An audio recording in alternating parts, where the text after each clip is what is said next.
Welcome back, South Philly Sauce, an Audacy original brought to you by 94 WIP and Jack Daniels. Al Morganti, Ashlyn Sullivan here with you to wrap up the Flyers' first road trip of the season, the first 4 games of the season. Finally, coming back to Philadelphia, it feels like forever. Our Flyers after dark. I'm not sad that they're over. I got my coffee. We're ready to go. It was a brutal way to start the season. We knew it was. We saw the schedule come out and we said, this stinks. And it did stink in a variety of ways.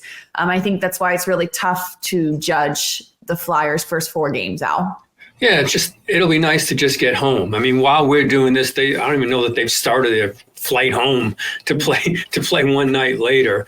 So, I mean, it'd be nice. I think people are waiting to welcome Michkov, to take a look at Luchenko if he plays in the game, to just see a lot of this and to just to give the team, I mean, there's a lot of anticipation for this season, which was a shame it didn't start at home or at least get home quicker.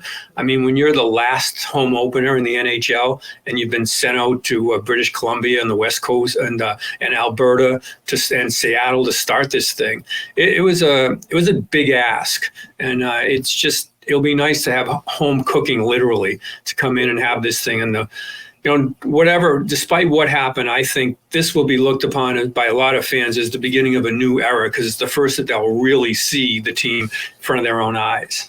Yeah, and there's a lot of improvements to talk about. We see a big difference in this Flyers team. There's also some things that they need to work on, which we knew were going to happen. I mean, this was tough competition as well when you look at these teams. I mean, the quote-unquote game that it was not an easy win, but a game that you should have won on paper was that Calgary game. You could somewhat say the same about Seattle, but Seattle has a lot of skill, but it ends up going the opposite way where they win their first game against Vancouver and then don't win again. But I think there's a lot of optimism that you're playing Vancouver in your home opener. You just saw this team. And let's go through what we liked first about this road trip.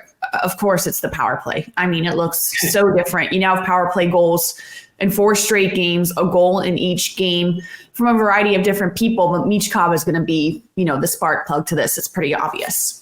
Yeah, it looked like a whole different animal, the power play. And the excitement level you could tell on the bench. You can tell on the ice when they get that power play chance. And they should draw some power play time, draw some penalties with some skilled players there. So this will be exciting the first time, when Lou Nolan finally says Pico power play, people actually be cranked up for it in their home building. But in addition to Michkov, I mean, I think they moved it pretty well. I like the one-touch passing that they have toward the net. So, I mean, it looks like they obviously worked on a lot of stuff. We saw it at training camp to try to make this. And, power plays are bizarre. You can have all the talent in the world. This one will go cold for a while. But at least that there's a baseline of success that they should have with this. And it's a huge difference maker. That's why it was so disappointing to not have a better road trip when that thing was cranking along, because a power play goal can make up for mistakes. A power play goal can let you take some chances because okay, we'll get another crack at it and we're back in the game. That's why it was for all the good stuff that happened. The fact that power play didn't pull them out of more tough spots was a real negative to me. But the positive, obviously, power play worked, and Michkov should just get better and better on it. Yeah, he definitely looks the part. And I think we talked about at the podcast last recording that the Flyers overall looked a lot faster than they did at the end of last season. And while they still do, I think the final 2 games, there was a little bit of a drag. They got pushed around a little bit. So I wouldn't say they were as fast as the first 2 games, but you're still seeing improvements in that regards. And I think a big plus right now, while it's hard to judge the 5-on-5 play, I think you realistically need another whole road trip to judge this. You look at that 4th line and it's really contributing. It's really bringing some momentum to this team. And a guy like Scott Laughton, for example, who was huge in that Seattle game. Yeah, 4th line. I mean, that's the really good NHL teams throughout. I mean, since the Detroit Red Wings back in the 90s, that 4th line can really provide a lot of energy. You can't get by without it anymore in the NHL. It's like these guys have to work, and the energy they provide from the beginning of the game, throw them out on the ice to start the game at times. And they can really be a spark. And they're the kind of those are the kind of players that you really depend on. And the plus, as you mentioned with Lawton, you start getting goals, and not only just goals, pretty goals from a fourth line like that. So you work on the energy that they have, the physicality that they have, and then that real plus. It's almost like at times like getting a shorthanded goal. Not Lawton gets them anyway, but it's almost like getting a shorthanded goal when that line goes out there and provides you some offense. Yeah, absolutely. And I think there's a lot of positives. I think Sam Harrison, for one, looks great in nets. And now we must talk about the negatives. And there are a couple that have definitely shown their ugly head in this road trip. And I think you can go down the list. To me, when I look at that Seattle game, I really just didn't like. Yes, it was good they fought back in the game. And I think that's something we can count on with the Flyers, is you can never count them out. They're always going to make a third period interesting.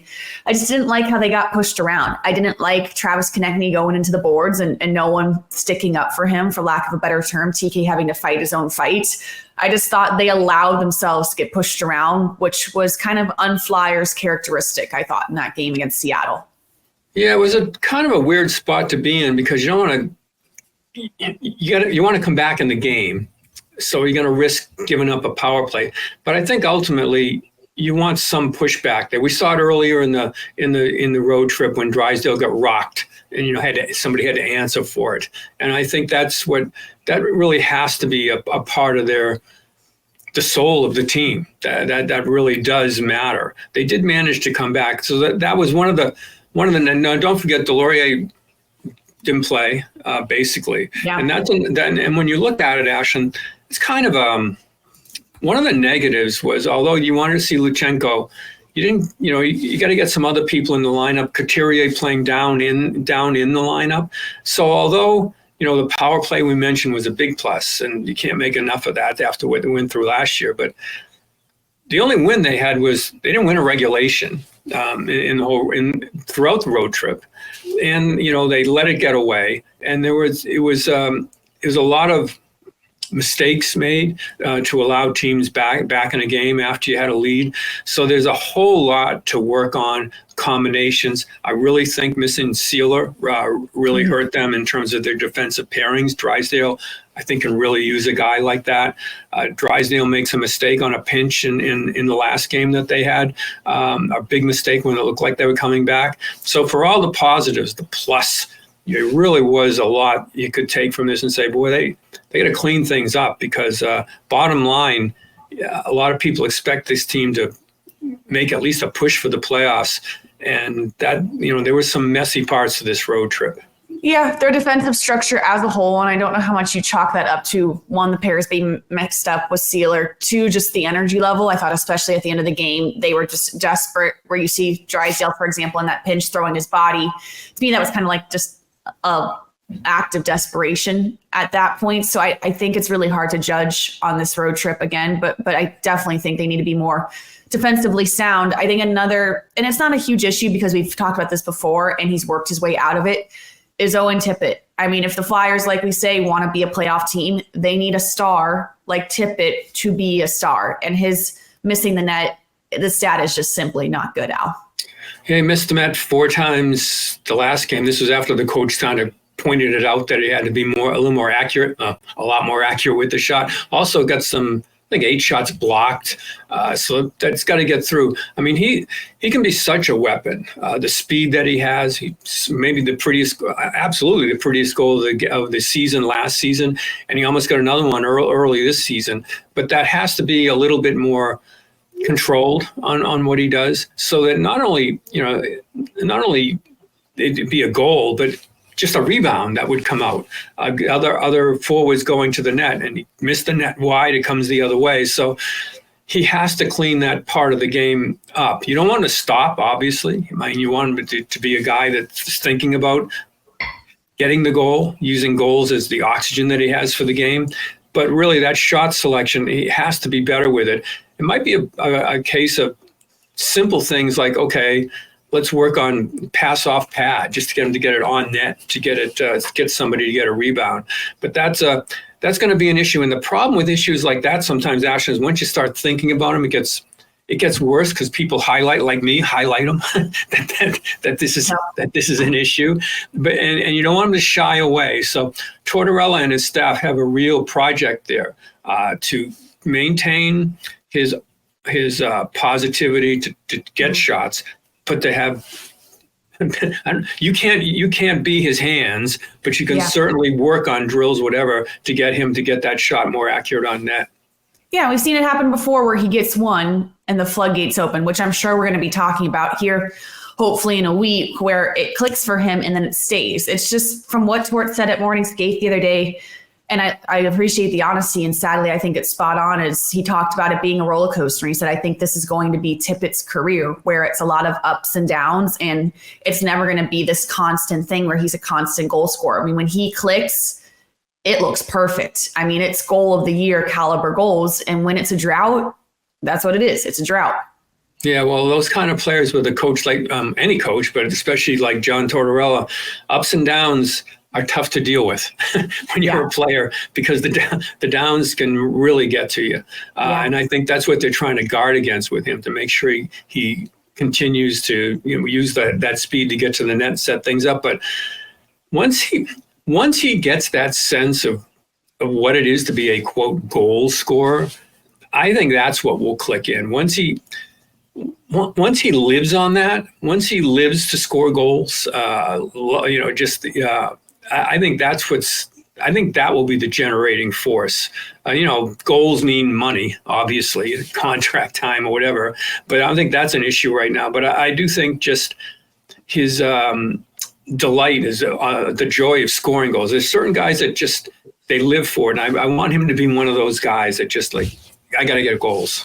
Yeah. And speaking of some negatives right now, it wouldn't be the Flyers if there weren't some questions about goaltending. And Sam Ersson is not the question. He is the answer. So that's great that the Flyers feel solidified in that starting goaltender position. But in order for Ersson to get a solid shot to be the goaltender he wants to be, it means this backup goaltending situation has to be solidified. And it's the farthest thing from that right now. Fedotov, with 2 starts on this road trip, looks very poor in each of those starts. And I think what's the kicker here, Al, is he got that big contract. He got contract money that when you look at that money, it says, I'm ready for the NHL.